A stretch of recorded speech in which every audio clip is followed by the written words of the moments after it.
Semasa kita melakukan analisa pasaran, amat mudah untuk kita merasa keliru, merasa lost.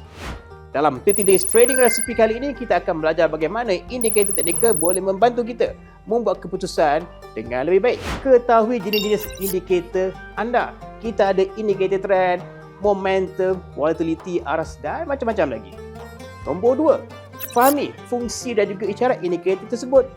Nombor 3, pilih dan kuasai indikator yang bersesuaian dengan strategi anda.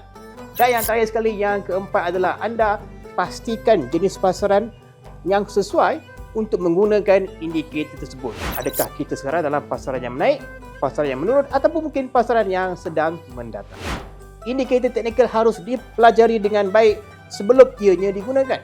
Sebabnya di sini kita akan mendapat strategi yang sesuai. Jadi sertai saya di dalam sesi Live Education XM untuk mendapatkan penjelasan yang komprehensif. Jumpa anda di sana dan selamat berpuasa.